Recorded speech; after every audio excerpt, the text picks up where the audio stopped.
Oh, part 2. So the new prime minister to take over Spain was Praxedis Mateo Sagasta, who did much to change the Spanish government. Importantly, he released political prisoners from Puerto Rico, as well as influencing the signing of decrees by Queen Regent Isabella II, which essentially extended the Spanish constitution to Puerto Rico, which allowed men over 25 to vote, and most importantly, allowed Puerto Rico to create its own autonomous government for the first time. This was celebrated all over Puerto Rico, but another issue would soon arise, and I think we need to talk about somebody else to explain that. By now, the once mighty Spanish Empire was crumbling, with most of their colonies having gained independence. As you can see by this very comprehensive list I created, by now Spain has lost almost all of its major colonies, and man, 1821 was a rough year for them. Things started to slow down after the independence of Honduras in 1838. It wouldn't be until 1898 for Spain to lose another colony, or 4. I think it's finally time we talk about the United States. What to say about the United States, besides freedom and a whole lot of it? The year 1776 brought with it the independence of a European colony in the Americas for the first time, and it sent a shockwave throughout the known world, and inspired many fights for independence. Little did they know that the United States would become the very thing they swore to destroy. It's 1898. Being the newest power on the world stage, the United States was no stranger to war. Being former revolutionaries themselves, they found themselves sympathizing with ongoing struggles for independence in the Caribbean, namely in Cuba, as well as the independence fight in the Philippines. They sympathized with these plights so much that they decided to join the fight. The sudden and definitely not planned sinking of the USS Maine in the Havana Harbor was enough to convince Congress to declare war on Spain in 1898. The United States would easily win this war with their superior technology, basically steel ships against wooden ones. The United States began occupying Puerto Rico in July of that same year after the war began. They had an easy time invading as they already had geographical knowledge of the island through their trade relations, as well as being well liked and supported by many revolutionaries in Puerto Rico because of their Republican government. The general in charge of the Puerto Rican invasion was General Nelson Miles, of Wounded Knee fame. I don't like him. Miles promised the Puerto Rican people individual rights and freedoms as soon as Spain had been driven out.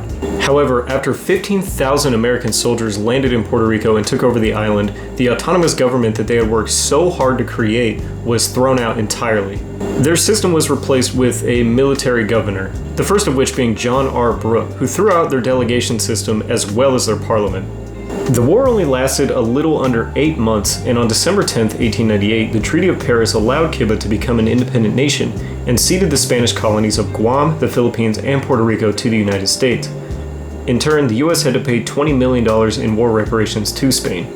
The takeover of Puerto Rico by the United States brought absolutely no benefit to the individual people, as basic rights and conditions in no way improved, and many of the social and racial inequalities that the revolutionaries had fought so hard to get rid of were merely strengthened. After being promised freedom and individual rights, Puerto Rico had basically just been handed off from one colonial power to another. I swear, as soon as the Puerto Ricans get anything nice, it's just taken.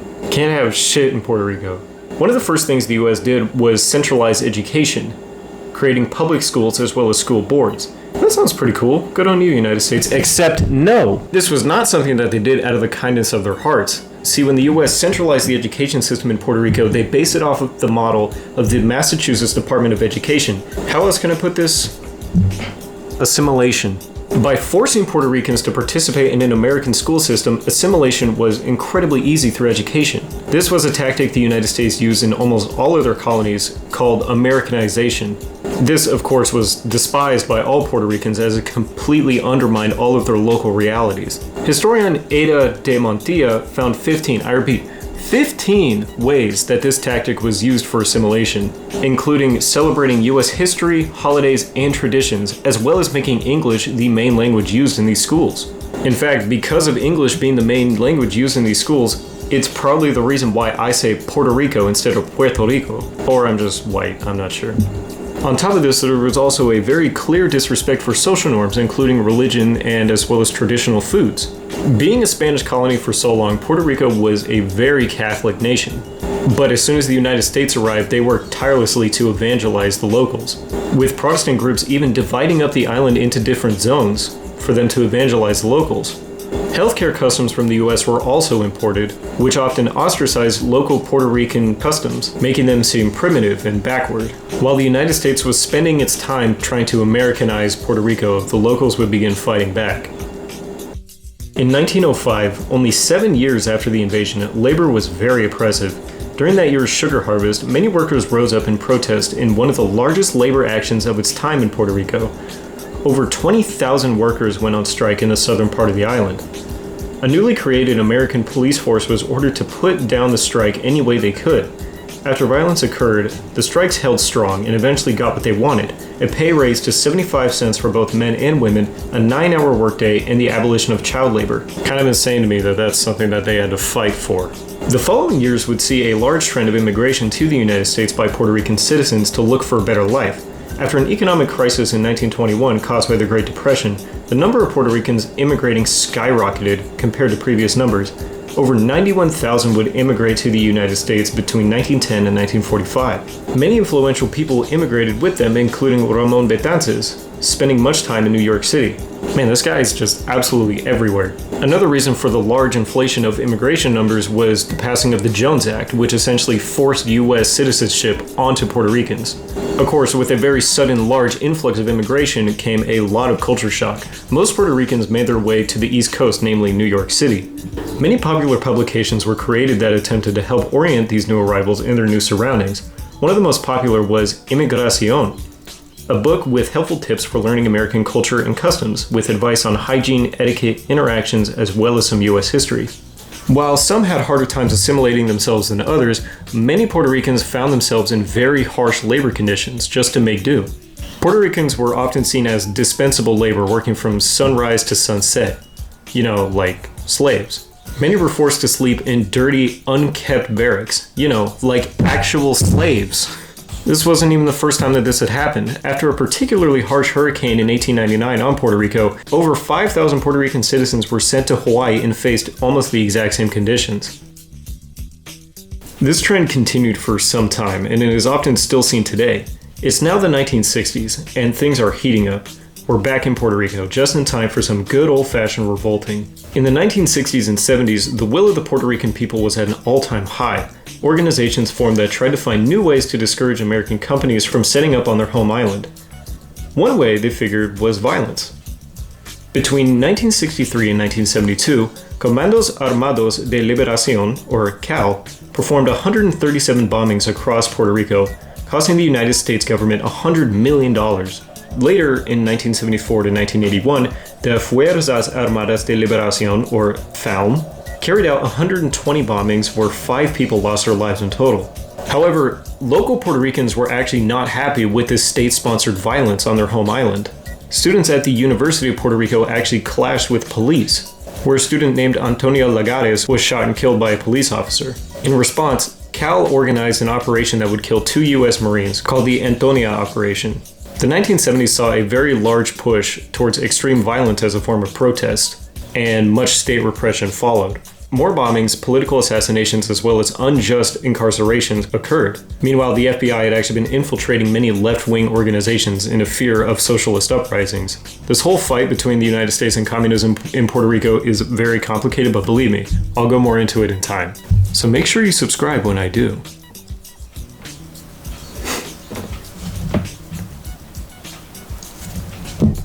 Violence and protests would go on for another decade or so, as the Puerto Rican government, which was becoming more like a surveillance state, would continue to stamp down on these uprisings. This is another example of the Puerto Rican people's good stubbornness, unwilling to be subjugated. Moving into the 1980s, a massive economic crisis hit Puerto Rico, which including a housing crisis and over 20% unemployment. The housing crisis got so bad that authorities began forcefully evicting poor families from their homes. On February 6, 1980, a mother of 6 named Adolfina Osorio and her husband Augustine were shot at by the police after refusing to leave their property. The nearby Catholic church had filed a claim saying that the land belonged to them. Augustine was shot 4 times in the legs, while Adolfina was shot 16 times while trying to grab her children who were in their home. She died on the spot. This is not an isolated example of this. Many families were forcefully evicted and killed in ways such as this. Not just this, the national debt had been sharply spiking, with Puerto Ricans owing over $600 million in credit card fees. In 1989, Hurricane Hugo left many poor families completely homeless. But wait, the Puerto Rican government is on its way to save the day. Captain Puerto Rico is definitely not Captain America because he has 1 star, so he is a good depiction of the Puerto Rican government.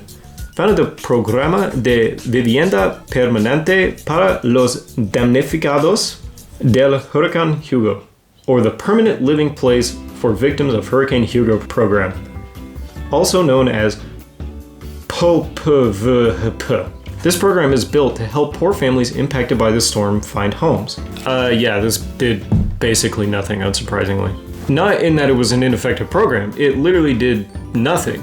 In 2018, the Puerto Rican government stated that most people who were in this program were not helped in the slightest, and there were 0 property titles granted. Very few were actually positively affected by this program. During turbulent times, the Puerto Rican people actually began to become more patriotic than ever. Schools and universities became sites for discussing intellectual ideas. Well, duh. As well as discussing Puerto Rican heritage. Many authors began writing about the Puerto Rican experience, and heading into the 1990s, this would become very important. 1992 saw the election of Pedro Rosello, with a record-breaking political victory, winning 53 of 78 municipalities. Rosello was not a traditional politician. He reminds me of Nayib Bukele in a few ways. Rosello was a decently contentious leader, as he decided to focus more on larger, more broad social problems affecting society while downplaying the political status of Puerto Rico. He was often criticized for not making independence part of his main platform. Another contentious part of his policies is his action against crime. Instead of tackling social issues that are the root of almost all crime, he decided to go balls to the wall and completely militarize the operation. In February 1993, Rosello publicly announced he was declaring war on crime and proceeded to call upon the U.S. National Guard to help the police control crimes, particularly drug-related. They tended to target caseríos, which were housing projects built to support social integration, and they were mostly inhabited by Black and brown Puerto Ricans. Since we can't have anything nice, these darker-skinned people began to be seen as dangerous. The interesting thing is, these housing projects, like I said, were created to support integration, but as more middle-class communities began popping up in the outskirts of these caseríos, those living in the caseríos began to feel more ostracized and isolated. And what happens when you isolate a certain specific group due to, the color of their skin? Crime. They were creating the crime that they were attempting to prevent in the first place. Massive drug networks popped up in many of these caseríos, similar to gangs in the United States. Some of these networks became empires. In 3 years, starting in June 1993 in Mano Dura, over 74 caseríos were raided by the National Guard and Puerto Rican police, and raids continued until 1999. They sought to control and eliminate those they saw as criminals, who just so happened to be, of a darker skin tone. Y'all are just jealous they don't get sunburned as easily, and I am too. This pasty white skin gets red like a summer tomato after 2 minutes in the sun. Essentially, due to almost every person living in the caseríos being in poverty, the government essentially criminalized being poor. This was an absolute shit show and did irreparable damage to many communities and cultures. But Rosello isn't done quite yet. He's implementing his economic and healthcare plan. Clearly he handled the crime issue with a level head, so let's see what he does here. Privatize the government to shrink it, and a health reform that privatized healthcare to private companies, while also providing crappy government-sponsored healthcare for those who couldn't afford the private stuff, creating a situation where most doctors would often claim that individuals didn't pay their fees on time even though they did, thus denying them basic healthcare. Okay, could have gone worse, I guess? I mean, hey, Rosello just won a second term in office with the largest marginal victory in Puerto Rican history. That's gotta mean something. New programs seem to be monetarily successful, but what's that? Corruption? And lots of it. More than 80 people having ties to the Rosello administration were arrested on counts of corruption. Dude, that sucks. Oh, and his continued attempts to privatize things like healthcare led to a massive drop in popularity, and protests began to turn violent. Rosello, buddy, you would have to know that they wouldn't like that. What's that? Oh, happy Y2K. I'm glad the world didn't end. I think it's time for another massive economic downturn on our favorite island. First, I need to talk about Section 936, which was passed in 1976 and eliminated a tax on Puerto Rico for exporting goods to the United States, which was very popular as it made it so that they were equal to the other states in regards to trade. Because of this, massive companies began to set up shop on the island as it was a tax haven. However, in 1996, the US Congress started to get rid of Section 936, which officially ended on April 30th, 2006.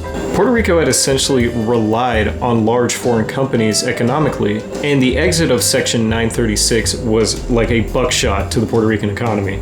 Time for the heavy stuff. Clack, clack, buckshot! The Puerto Rican government hadn't set up a new economic plan just in case, completely shooting themselves in the foot. In total, over 40% of the foreign companies that set up in Puerto Rico due to the tax laws left, and 68,000 people lost their jobs between 2007 and 2015. Holy shit. Only a day after Section 936 expired, on May 1st, the Puerto Rican government shut itself down for 2 weeks, leaving 95,000 people temporarily out of work.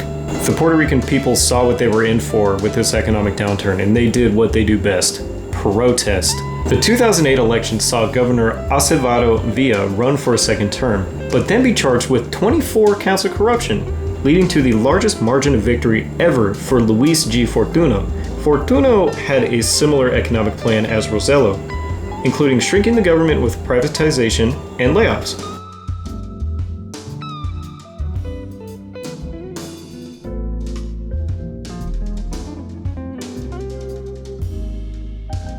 Little would change as unemployment hit 16.1% and the crackdown on drug crimes continued. I'm just gonna let you know, the rest of this video is gonna be depressing as hell, but it's good to know this stuff. Get ready for this statistic. This blew my fucking mind. In 2009, homelessness reached a rate of 35.1%. Over a third of the Puerto Rican citizens were homeless. Imagine an entire nation that is just San Francisco. From 2004 to 2010, over 176,000 people left Puerto Rico to the United States in hope of better lives. Fortuno's economic plan was called a bitter pill, but things only continued to get worse. Puerto Rican economists called Fortuno's bitter pill so sour that it killed the patient. Apply cold water to that sick burn, Fortuno. The 2012 election saw Alejandro Garcia Padilla win, banking on voters' discontent for Fortuno's economic failures. But he too didn't change much in terms of government privatization. Then, and this one really confuses me, Badillo passes Act 66, which basically made it more difficult for unions and employees to negotiate in the private sector, while also reducing employee benefits like vacations and bonuses. I cannot fathom a reason in my head as to why he thought they would do anything productive at all. In 2014, Puerto Rico was in $114 billion in debt, with 46% of people living under the poverty line. This created a humanitarian crisis. On June 29, 2015, the governor of Puerto Rico gave a speech. To paraphrase what he said, he essentially said, "We're totally fucked." He said that the debt was unpayable, describing the situation as a death spiral. He declared that the Puerto Rican government could not continue paying off the debt. But who's coming to the rescue? Super Obama.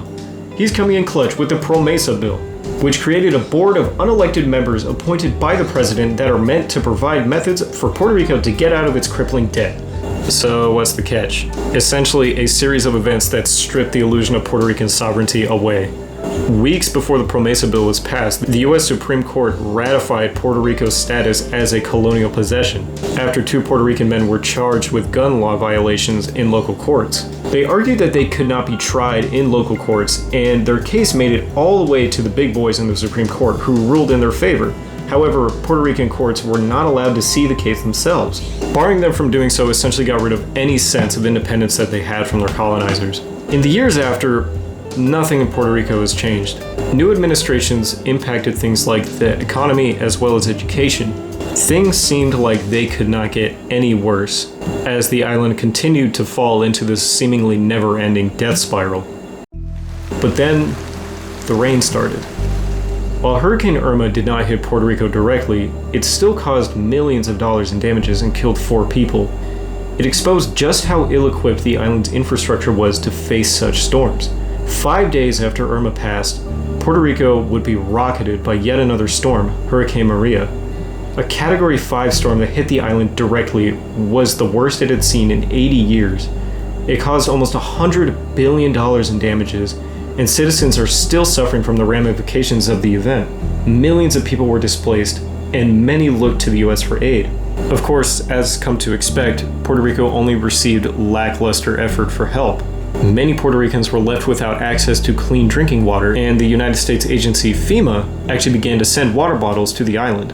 However, due to federal neglect, either from FEMA itself or the US government, over 20,000 water bottles were left to rot on pallets in an abandoned Air Force base for over a year, rendering it undrinkable. Not only this, FEMA only allocated $40 billion of the $90 to $120 billion required to rebuild. And of course, only $20 billion of that money has actually reached Puerto Rico since. This extreme federal neglect consequentially caused large loss of life. The initial estimate for the death toll caused by the storm was a cool and calm 17. Well, that's not too bad. That's only 17 real people with friends, families, and kids. At the time of the initial numbers, the Puerto Rican government was under a lot of pressure to do a more in-depth count of the death toll. The result of this more thorough survey is simply indicative of this entire story of Puerto Rico so far. 4,645. That is how many people died as a result of Hurricane Maria. That is 70 times the original estimate. Later surveys found the number is more likely around 5,000. Naturally, the first number was peddled more in the US media, especially by the Trump administration. Puerto Ricans were outraged and began using the number 4,645, spray painting it everywhere they could, using it in protests. This is around the time that President Trump came down and decided to become Prime Mamba with paper towels. If there is any image that truly represents how little the United States government gives a shit about Puerto Rico, it's this. Since then, not much has changed. The state of Puerto Rico has essentially stayed the exact same. It feels like the island is just in a loop that has been declining for hundreds of years, a death spiral. I believe it is an interesting case. Of course, I'm a white boy from the Bay Area, so I can in no way actually fathom or even kind of comprehend what it's like to live in Puerto Rico. All I can do is really attempt to look at it through a historical lens to gauge a better understanding. And what I see is a very, very sad story. Now, scratch that. It's very easy to see this as a sad story, but I think it's better to view this as a story of cultural resilience, of the cultural resilience of a people. While the Taíno, Agua-Ibana, and Betances may not be around any longer, they represent a true fight for culture, a wish to create a nation not bound from the outside, but run by passion. While their situation is incredibly unfortunate, I admire Puerto Ricans. They are truly special. Anyways, this video took me ages to make. If there is anything at all that I missed that you would like me to discuss, please let me know in the comments down below, and I'll be sure to discuss it in some way. Thank you so much for watching, and I hope you have a nice day. See ya.